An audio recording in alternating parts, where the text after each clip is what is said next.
Vamos a Hebreos 2. Hebreos 2 nos toca desde el versículo 2 al versículo 13.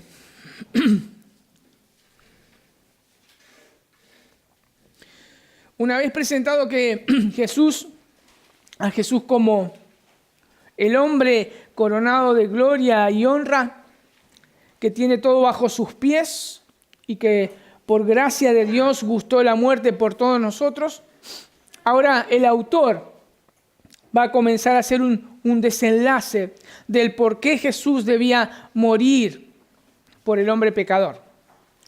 Y dice el texto que nos toca hoy, dice el versículo 10, porque convenía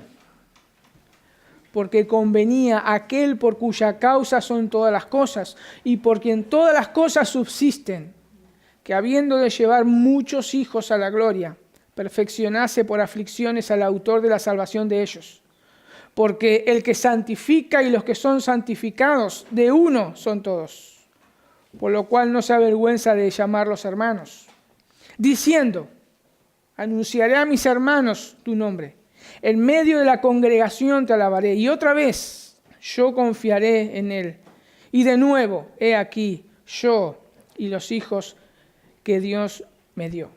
Lo primero que podemos notar acá en el verso 10, ¿por qué y para quién fuimos salvados?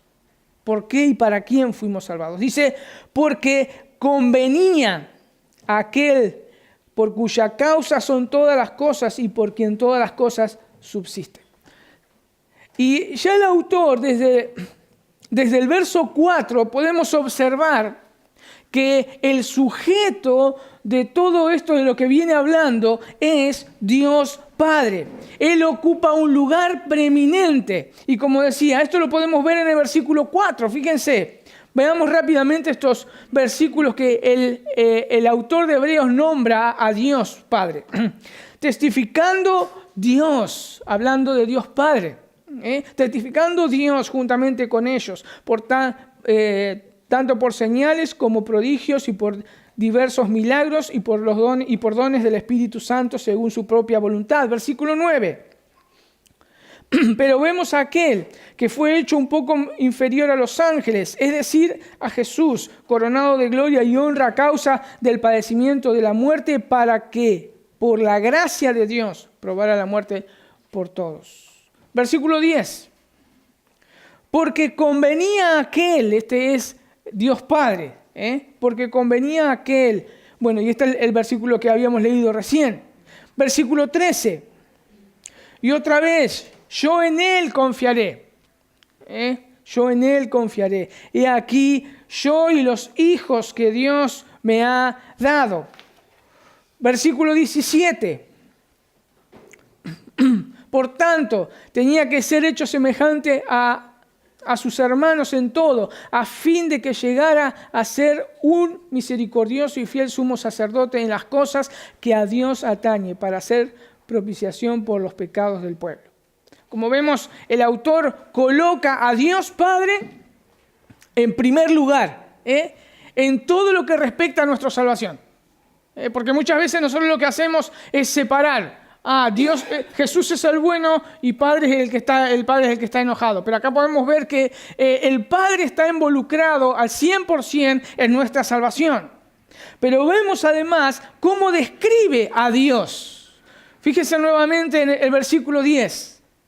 Por cuya causa son todas las cosas y por quien todas las cosas subsisten. Cuando nosotros leemos esto, ¿qué pasa? Inmediatamente estamos recordando las palabras del apóstol Pablo. ¿Se acuerdan en su doxología? Allí en Romanos 11, 33 al 36. De paso, búsquenlo para poderlo leer.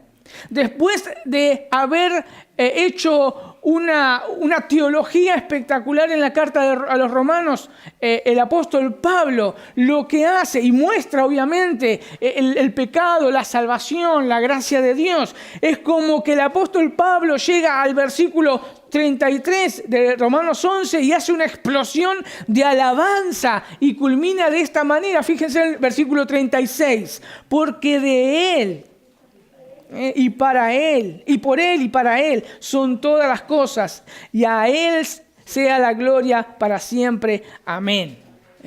Pero no solamente, también algo similar escribe en 1 Corintios. Vayan ahí, 1 Corintios 8:6. 1 Corintios 8:6. Dice, sin embargo, yo lo voy a leer en la Biblia de las Américas. Sin embargo, para nosotros hay un solo Dios, el Padre, de quien procede todas las cosas, y nosotros somos para Él. Y un Señor, Jesucristo, por quien son todas las cosas y por medio de la cual existimos nosotros. Si nosotros juntamos todos estos pasajes y lo observamos, vemos que tanto el Padre como el Hijo es Dios. Es Dios. De quien son todas las cosas y todas las cosas en Él subsisten. ¿Qué quiere decir esto también? Esto quiere decir que nosotros no podemos existir o subsistir sin Dios. No podemos existir. Si Dios no existiera, nosotros tampoco existiríamos. Pero sí, Dios puede existir sin nosotros. Porque Dios tiene vida en sí mismo. Nosotros no.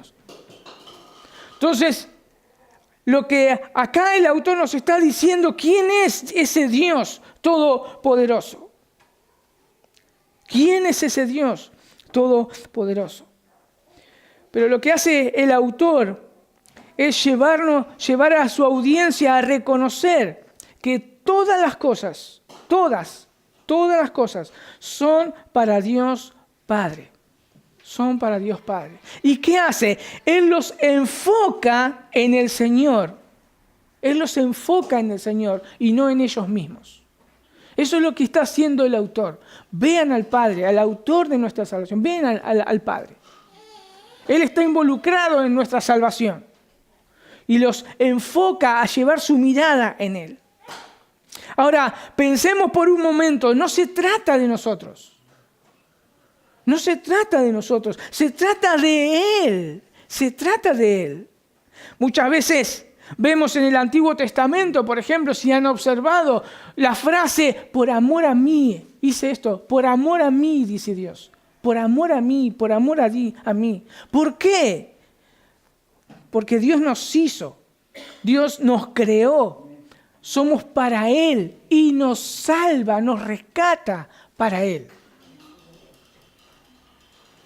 Por esa razón, como todo es para Él, Dios tenía en mente llevar muchos hijos a la gloria. Dios quería llevar muchos hijos a la gloria. Obviamente que este es el propósito de Dios Padre. Este era el propósito y es el propósito de Dios Padre, llevar muchos hijos a la gloria. No es un plan B que dijo, bueno, tenemos que hacer algo porque Adán pecó y tenemos que salir a salvar. No, desde la eternidad Dios está pensando en llevar muchos hijos a la gloria. Eso lo podemos ver si quieren ahí en Efesios 1:4. Fíjense, Efesios 1:4. Efesios 1:4, el apóstol Pablo dice, según nos escogió en Él, en Jesús, antes de la fundación del mundo, para que fuéramos santos y sin mancha delante de Él en amor. Él nos escogió antes de la fundación del mundo, antes que Adán y Eva existiesen, antes que el mundo exista y antes que entre el pecado en el mundo. Él ya nos escogió en Jesús.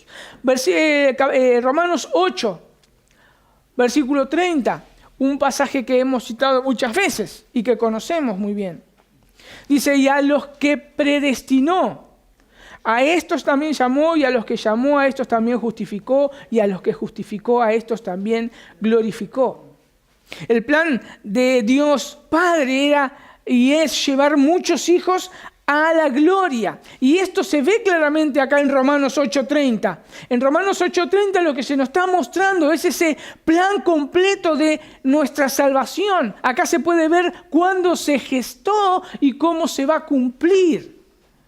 Nosotros fuimos, dice, predestinados. Después en un momento de la historia fuimos salvados. Y ya nosotros, antes, estamos acá en este momento de la historia. Y vamos a ver y sabemos que vamos a ser glorificados. Nuestros cuerpos van a ser transformados y vamos a estar con el Señor Jesús por la eternidad.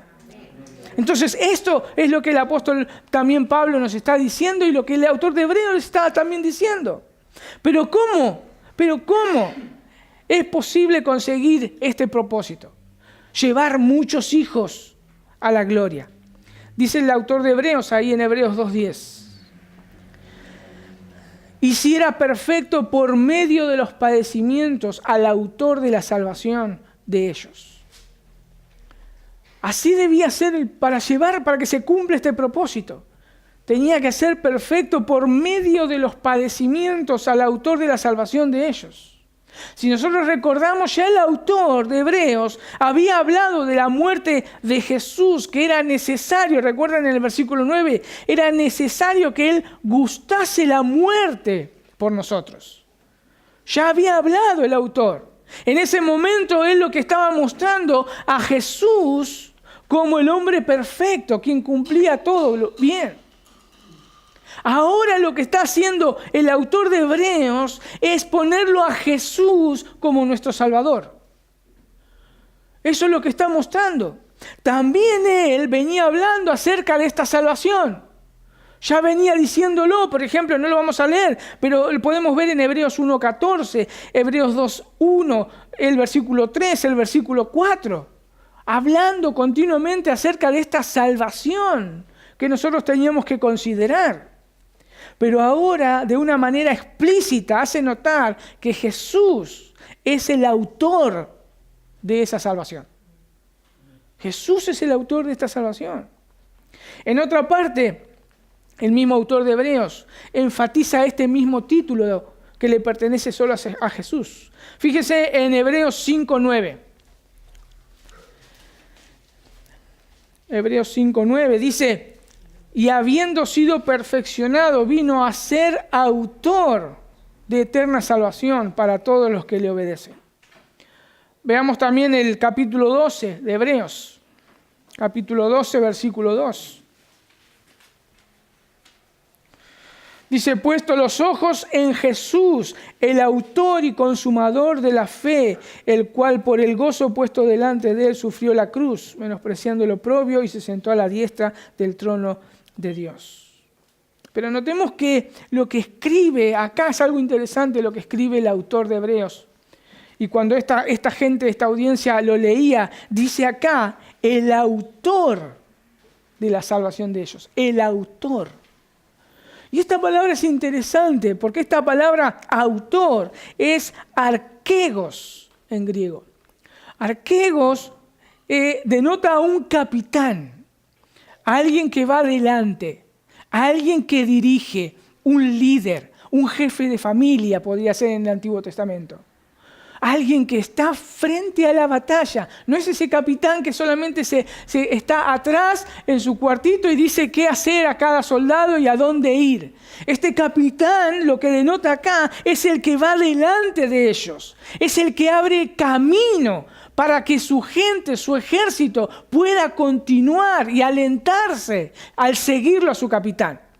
Para que nosotros podamos entender, es como aquellos vaquianos en las selvas, por ejemplo, que van con sus machetes abriendo camino y enredaderas, plantas, y van con los machetes y le dan. ¿Para qué hacen eso? Ellos conocen bien el camino. Ellos ponen su vida porque no ven nada ahí, solamente plantas, pero ellos saben a dónde van a ir. Y todo eso lo hacen para que los que van detrás puedan caminar sin ningún obstáculo. Esa es la idea de lo que el autor le está diciendo acá, el autor de Hebreos, cuando habla del autor de la salvación de ellos. Esa es la idea. Ahora, ¿cómo iba a llegar a la gloria entonces estos hijos que el Padre quería salvar?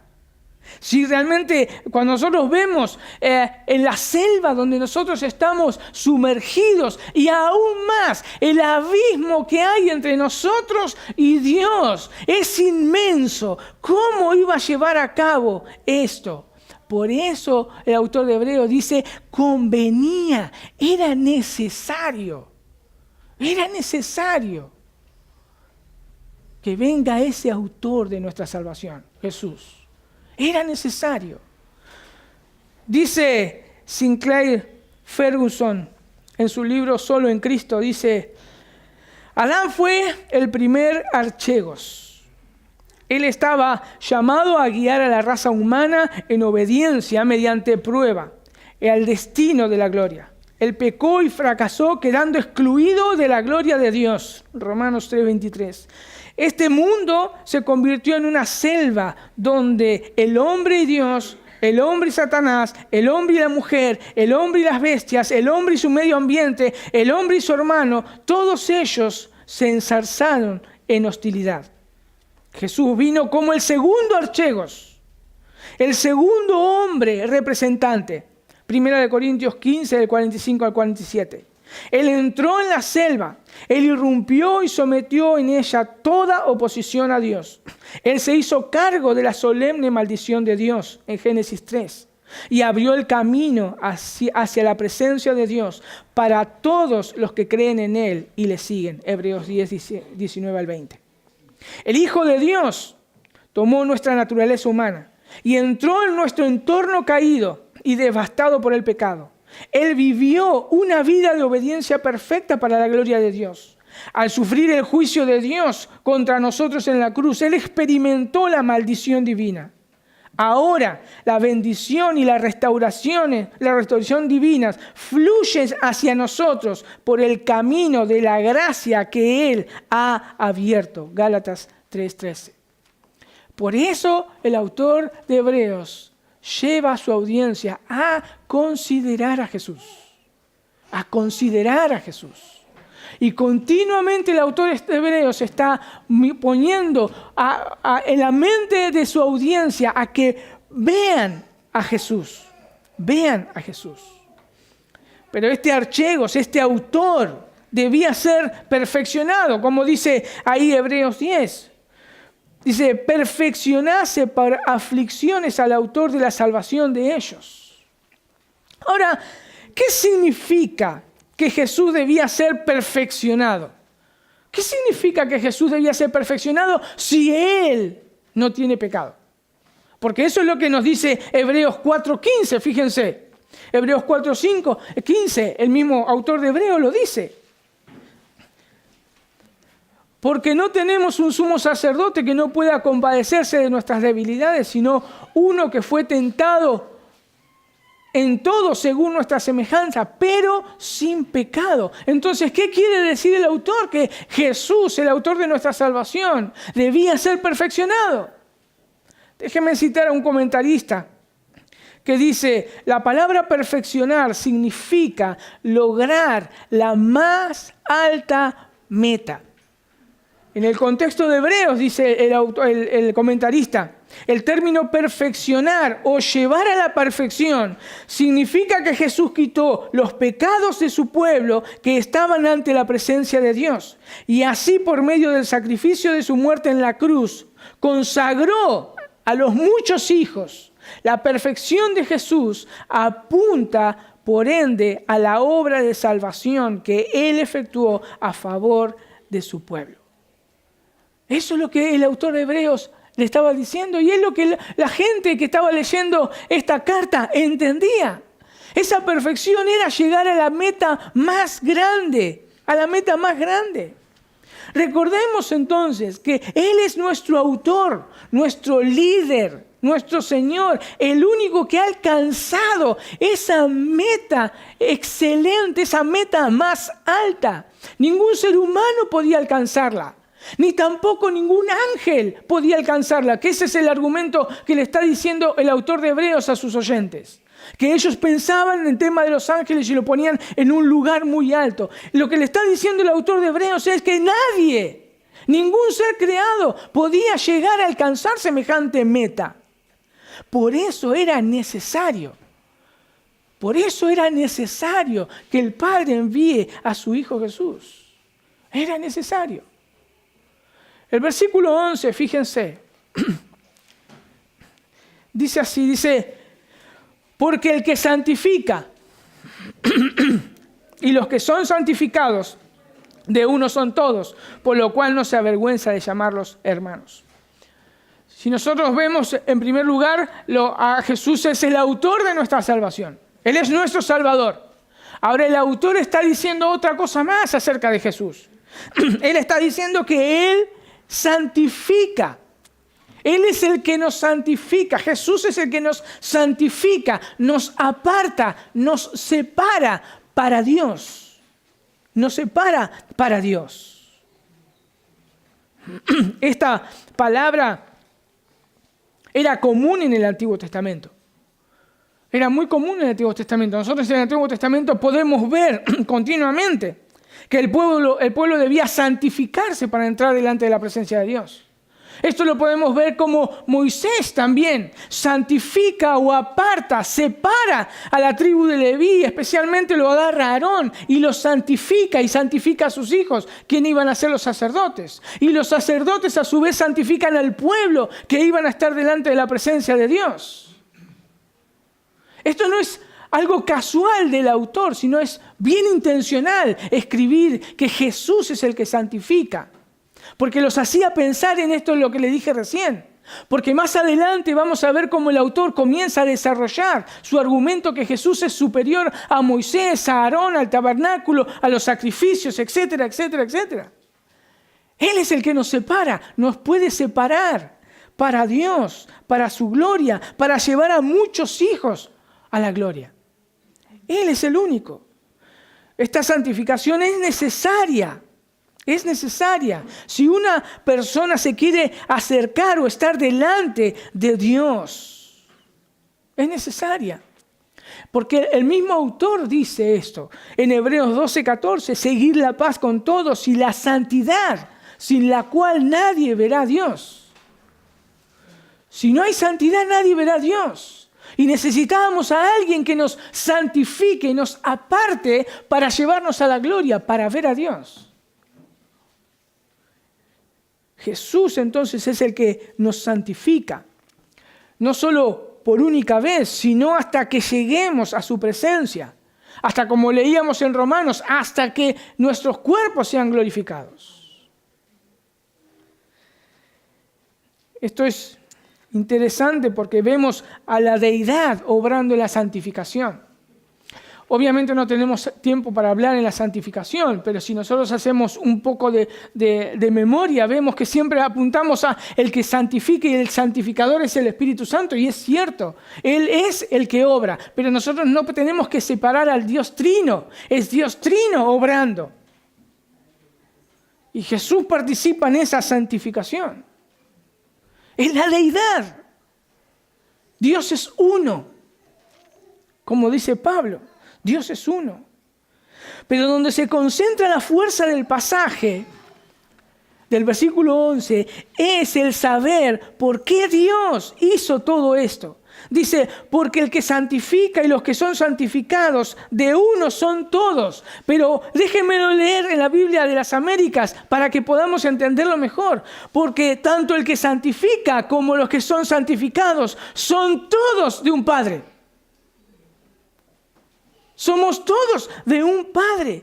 Somos rescatados para que Dios Padre sea nuestro Padre, así como es el Padre del Señor Jesús. Para eso somos rescatados.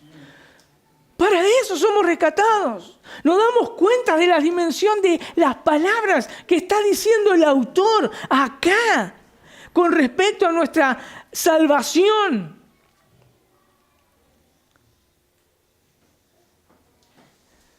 Esa comunión filial que hay entre Dios Padre y Dios Hijo, ese amor perfecto, eterno, esa comunión que es inseparable, esa comunión que desde la eternidad hasta la eternidad disfruta la deidad.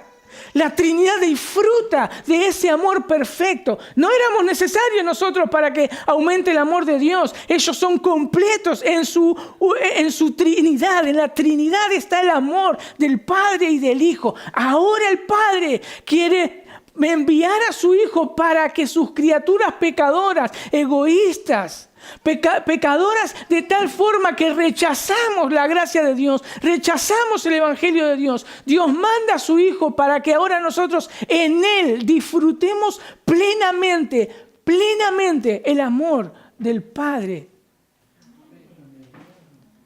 Eso es lo que nos está diciendo acá cuando habla acerca del Padre, que quiere llevar muchos hijos a la gloria. Que nosotros disfrutemos del pleno amor de Él. Si nosotros realmente por un momento nos detuviésemos a pensar solamente en esto, todos los días, ¿cómo cambiaría nuestra perspectiva de la vida? ¿Cuántas aflicciones se disiparían? Al pensar que estamos siendo amados por el Padre. El Dios creador del universo.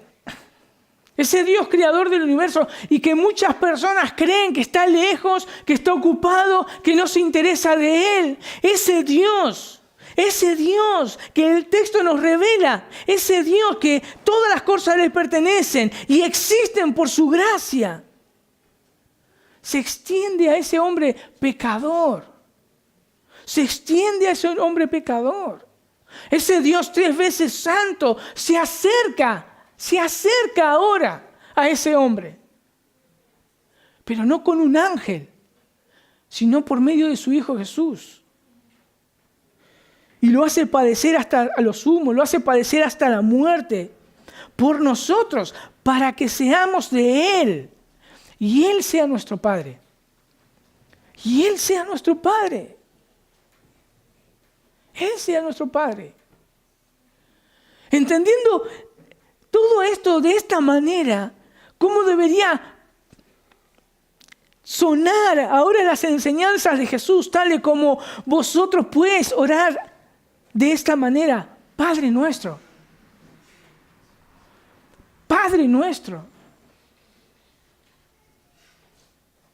Es un privilegio que solamente los santificados pueden tener. Solamente los santificados pueden acercarse al trono de Dios y decirle, Padre nuestro. ¿Cómo suena ahora como en Mateo 6:8? Porque vuestro Padre sabe lo que necesitáis antes que vosotros lo pidáis. Vuestro Padre sabe. Viendo lo que el autor de Hebreos les estaba enseñando, que Él mandó a su Hijo para que ahora nosotros seamos sus hijos y poderlo llamar Padre.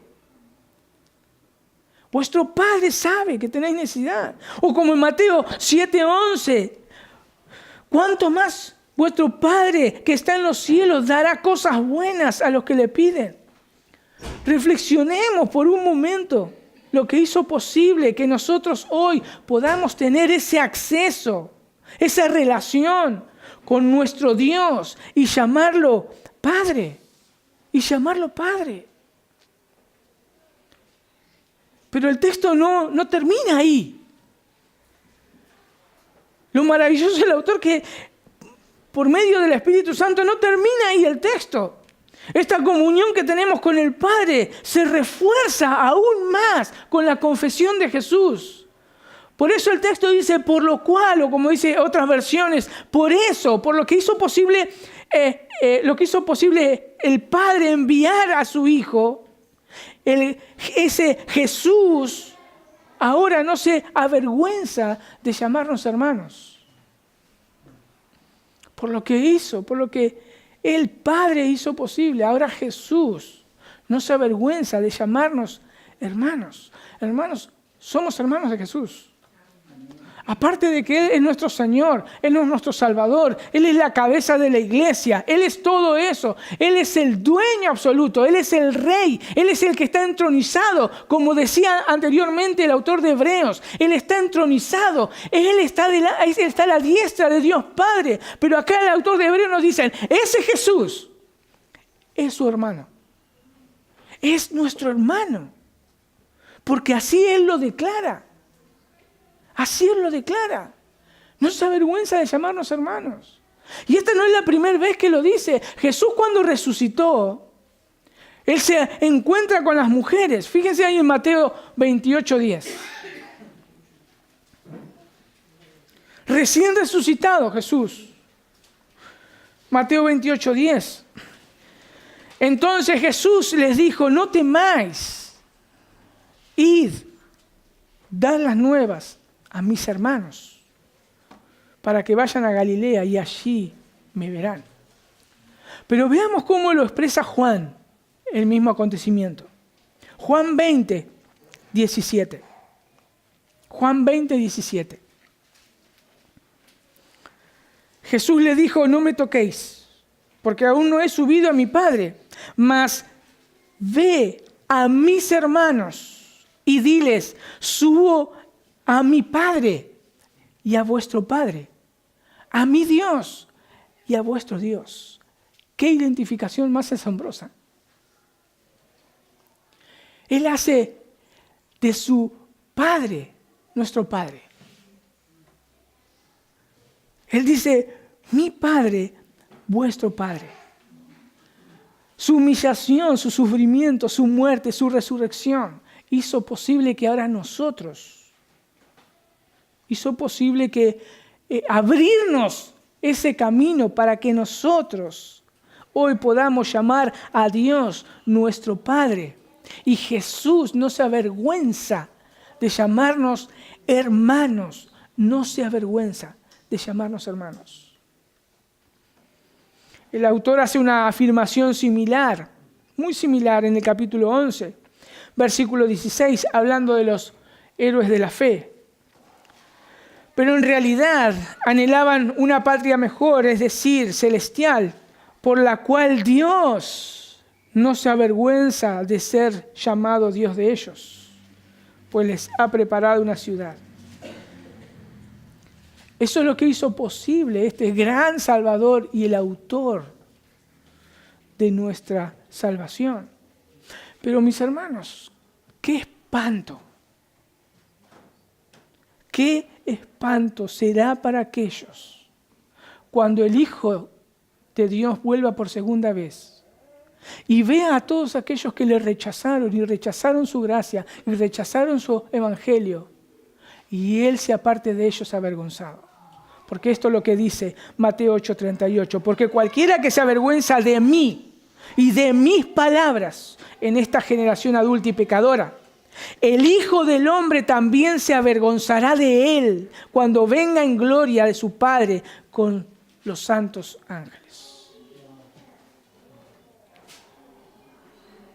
Qué bendita revelación saber que Dios no se avergüenza de su pueblo que Él salvó. Pero el pasaje sigue diciendo, dice el versículo 12, diciendo, anunciaré tu nombre a mis hermanos, en medio de la congregación te cantaré himnos.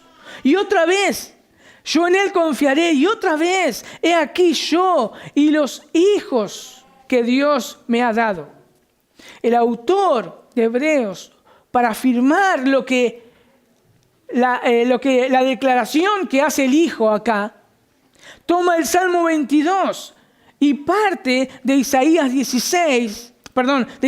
8, del 16 al 17. Toma dos textos el autor. El Salmo 22 es netamente mesiánico. Habla acerca de Jesús. Y es interesante que Isaías está hablando de la confianza que él tiene y la confianza que el pueblo tenía por esperar ese gran rey que un día vendría y salvaría a ese remanente. Y Isaías agarra y dice que ese remanente, esos hijos que le había dado Dios, dice que lo iban a adorar. Y ahora de una manera extraordinaria, guiada por el Espíritu Santo, inspirado al autor de Hebreos, esas palabras las pone en boca de Jesús. Jesús dijo eso.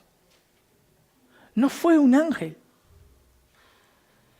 No fue un ángel el que dijo eso. Es el Hijo de Dios, Dios encarnado, aquel que se hizo igual a nosotros y comparte la misma naturaleza, pero sin pecado, está diciendo estas palabras. Estas palabras es una conversación. Es como el autor de Hebreos nos esté abriendo las ventanas del cielo y podamos escuchar la conversación del Hijo con el Padre. ¿Es eso lo que está diciendo? Es tal su identificación con su pueblo, con cada uno de ellos que Él vino a salvar, que dice en primer lugar, no se avergüenza de llamarlos hermanos. En segundo lugar, es tal el amor por sus hermanos que delante del Padre dice, anunciaré tu nombre a mis hermanos. Anunciaré tu nombre a mis hermanos. Y el anunciar su nombre es mostrar quién es el Padre y lo que hizo. Y eso es lo que hizo Jesús. En Juan 17:3 dice, y esta es la vida eterna, que te conozcan a ti, el único Dios verdadero, y a Jesucristo a quien has enviado. Él es un hermano fiel, quien nos anunció quién es el Padre y nos anunció su plan de salvación. No solamente eso, en Él, en este hermano fiel podemos confiar continuamente. Este hermano nos conoce lo más íntimo de nuestro ser, conoce nuestras luchas, nuestros pecados, nuestras aflicciones, todo conoce. Y no se avergüenza de llamarte hermano o hermana delante del Padre. No se avergüenza. Él te dio a conocer quién es el Padre, para que ahora seamos nosotros, seas vos, soy yo, un hijo, una hija adoptivo. Y ahora pertenecer a la familia de Dios.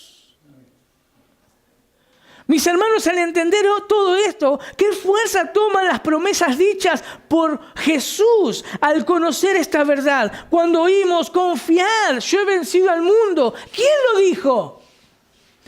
Tu hermano mayor, quien es tu Salvador y Señor. Oh, no temáis, manada pequeña, porque a vuestro Padre le ha placido daros el reino de Dios. ¿Quién lo dijo? Tu hermano mayor, quien es tu Señor y Salvador. Y es más, dice, yo estaré contigo, nadie te arrebatará de mi mano. Vengan a mí todos los que están trabajados y cansados, y yo los haré descansar. ¿Quién lo dijo? Tu hermano mayor, quien es tu Señor, es tu Salvador. Aquel que no se avergüenza de llamarte hermano. Aquel que pronunció y anunció delante del Padre su nombre.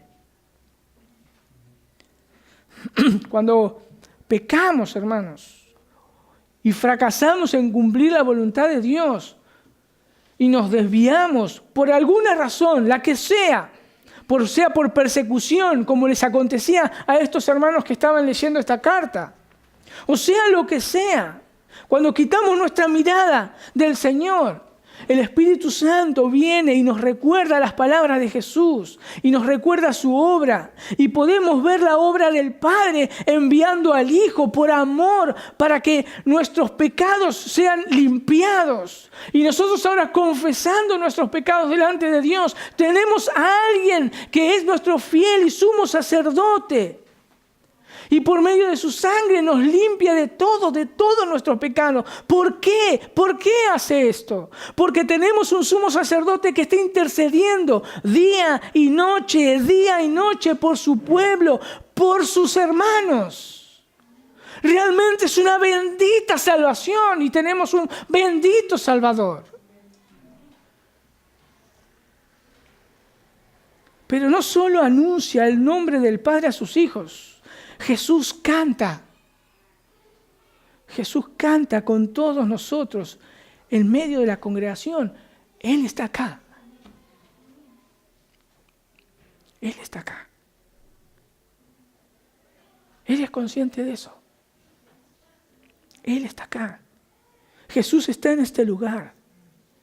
Él está mirándonos. Él está viendo nuestro corazón. Él está consolando nuestro corazón. Él está llorando con los que lloran. Él está exhortándonos. Él nos está amonestando. Él está alentándonos continuamente. Él está acá, en este lugar.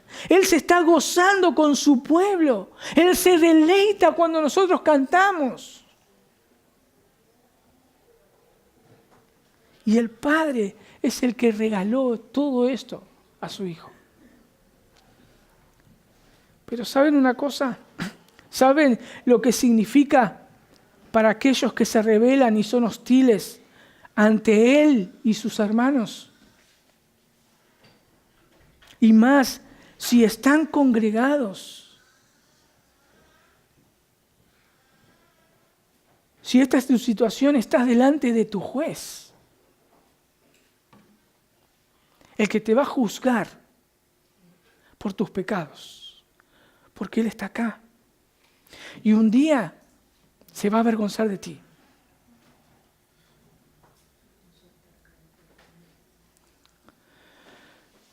Es terrible. Es glorioso para aquellos que fueron santificados, pero es terrible para aquellos rebeldes.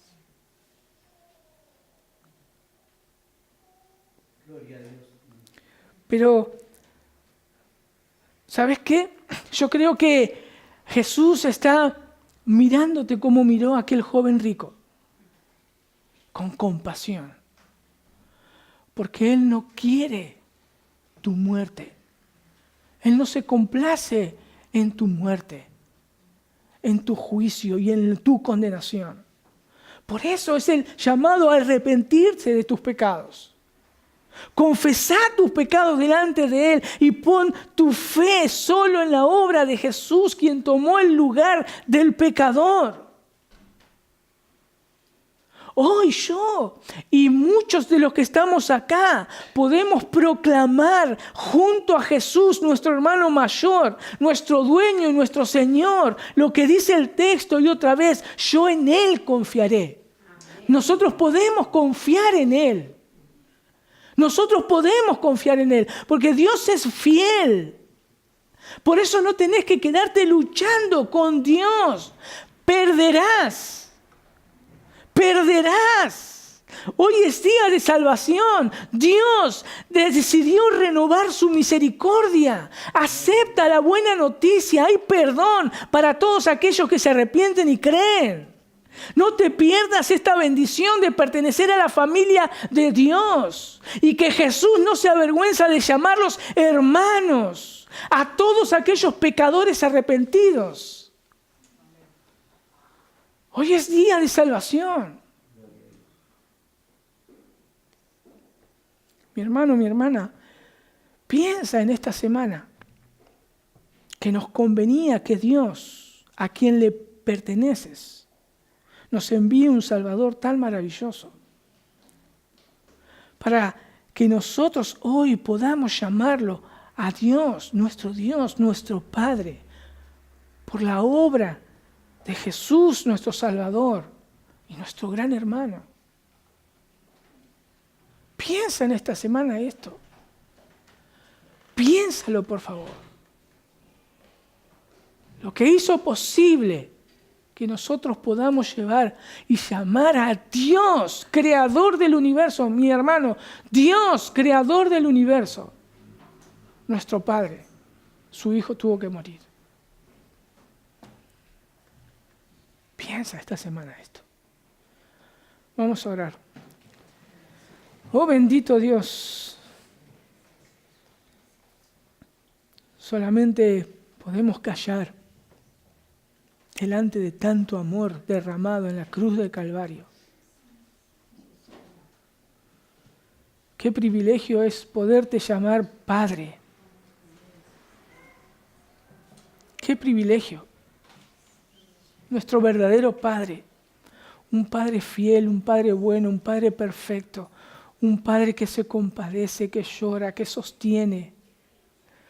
Un Padre que alimenta. Un Padre bueno. Qué maravilloso es y cuánto te costó. Perdónanos, Señor, porque no vemos todos los días esto. Estamos sumergidos tan en nuestros problemas, en nuestros quehaceres, en nuestras preocupaciones y perdemos de vista una salvación tan grande. Ayúdanos, Señor, a considerar esta salvación, como dice el autor de Hebreos. Y ten misericordia, Señor, ten misericordia de los que se rebelan contra ti, de los que no se quieren arrepentir, los que están peleando contigo, ten misericordia, Señor. Ábrele sus mentes y que puedan ver la hermosura del Señor Jesús, nuestro Señor y Salvador y nuestro hermano fiel. Ten misericordia. Gracias, bendito Dios. Te adoramos. Te exaltamos, Señor. En el nombre de Jesús. Amén.